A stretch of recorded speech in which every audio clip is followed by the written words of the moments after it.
Thank you, Mr. Toastmaster, and honored guests. I'm so happy to see some new faces here. This is wonderful. One of the things that I love about Toastmasters is how different we all are and how unique we are. We come here each week with the purpose to learn public speaking, but I've found a secondary benefit to this, and that is that I learn from each and every one of you. You each have varied backgrounds, varied cultures, varied ideas, and I've been exposed to so many different subjects that I never thought I would before.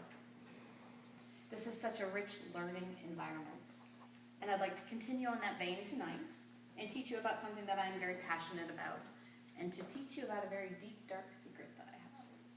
And we'll start with that deep, dark secret and get that out of the way. I like to use multi-billion-dollar military satellites to search for hidden Tupperware in the woods. Now you are all part of this secret, so you're liable.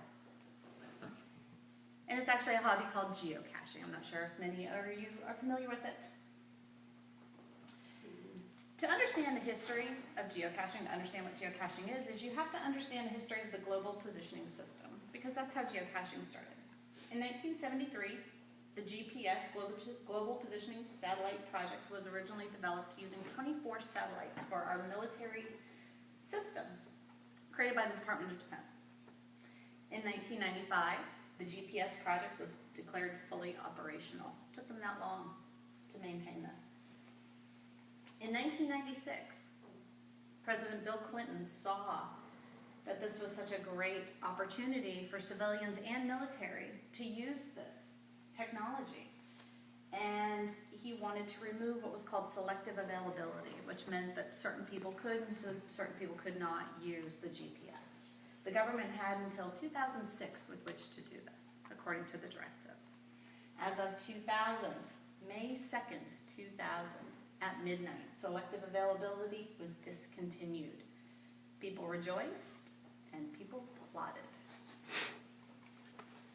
One of those plotters was Dave Ulmer from Beaver Creek, Oregon. And he placed the first geocache on May 3rd, 2000 at the following coordinates. And he called it the Great American GPS Stash Hunt. The Great American Stash Hunt, he posted the coordinates on a Usenet news group. Is anyone familiar with that? That goes back a long way. He described it as a black plastic bucket. It was partially buried in the woods. And it contained swag, which I think we all know what swag is. Software, videos, books, food, money, and a slingshot. Kind of random. By May 6th of 2000, it had been found twice by people who had their own GPS units, and they started sharing their experiences of going out in the woods and finding this on the Usenet groups. The original geocache is no longer there, unfortunately, but there is a plaque showing where the original geocache was placed. So that's kind of a neat way that you can actually go and experience the history of it. So the term was originally called GPS stashing, but there was a negative connotation to the word stashing, so it caused a name change.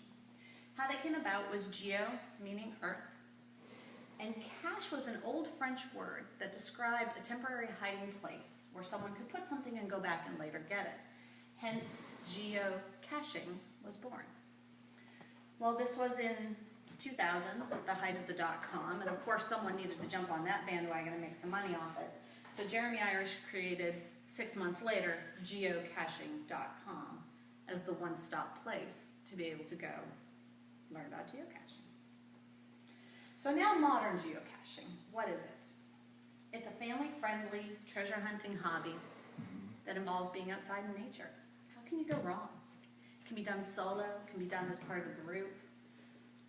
It's a wonderful activity. And it is available to everyone. You don't have to own expensive GPS units like you used to have to do. Apps are available on Android phones and as well as iPhones. You can go on your iPhone store and get the introductory app for $0. So it's a pretty inexpensive hobby as well. What I wanted to be able to show you is just how widespread geocaching is. So I did a search on geocaching.com, and within 5 miles of the AAA building where the arrow is, there are 347 caches hidden. I'm sure not one of you has seen them around because they're hidden. Within the state of Florida, there are 44,230 caches hidden. Worldwide, 2,548,917 active caches.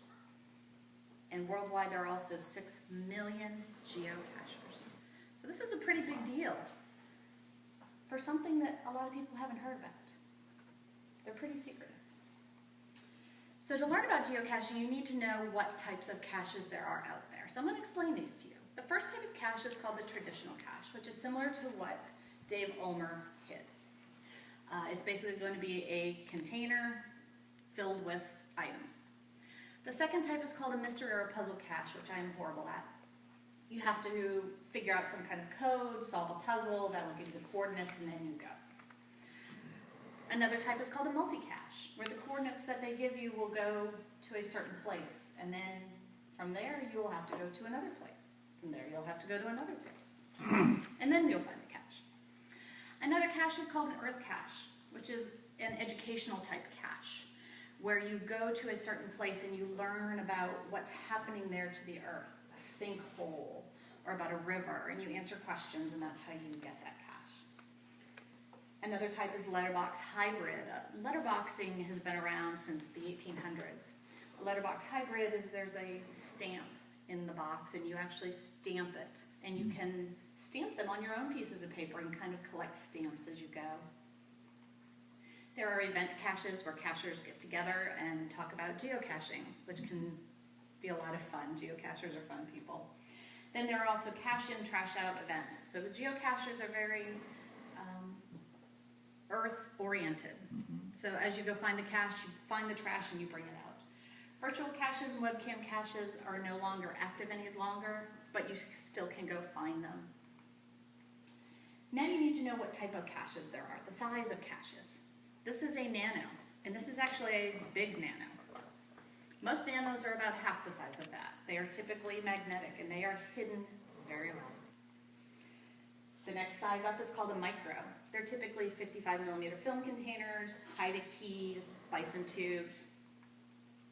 The next size up would be a small. They consider it a sandwich box size. From there, you go up to medium or regular, which would be an ammo can or a shoebox. And then you get large, which would be a 55-gallon drum or larger, as you can see. There's one other item called other that doesn't fit into any other category. And as you can see, the library books. There's a couple caches in the area where one of those library books is hidden in cache, as well as the black cable is actually a cache in there as well. Now, geocachers take extreme pleasure in being tricky. So they won't just take a film canister, they'll stick it in a tennis ball and they'll throw it next to a tennis court. Some other tricky caches that you'll see here, you get an idea of how they like to hide them in plain sight, which is why you've never seen them. So now that you know what the geocaches are, you need to see the geocache page, and this is the typical page that you'll see. First thing will come up, as you can see, this is my geocache page, and I've had 522 caches found so far. Actually, 523, I found it on the way here. Next thing you need to see is the geocache number. It's a unique number to each geocache so that you can find it. And as you can see, I found this geocache. This was my first geocache I found. It will give you the type of cache. As you can see, this is a traditional cache. It will give you the size of the cache, so you know what size you're looking for. It'll give you the name of the cache, which can sometimes help you find it. It will give you the coordinates, obviously. It'll give you the difficulty and terrain to give you an idea of whether this is going to be just off a sidewalk or whether you're going to have to take a canoe and go get it. And then there will be a description to tell you a little bit more about the cache, as well as attributes that will help you decide whether it's an appropriate cache for you to go after or not. Now, after all this, you've decided, I want to go geocache. This sounds like fun. What do I do? So first thing you need to do is go on geocaching.com and register for a free account.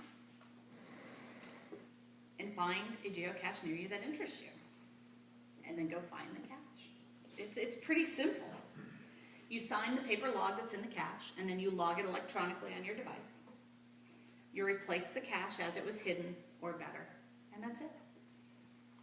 A couple other additional things is swag. Some of the bigger items do have little toys or trinkets. If you take something, leave something. Trackables are something a little bit different. It gets a little more advanced. If you're interested in them, go on geocaching.com and you can learn about them there. It is a very fun part of geocaching. Always feel free to text or phone a friend.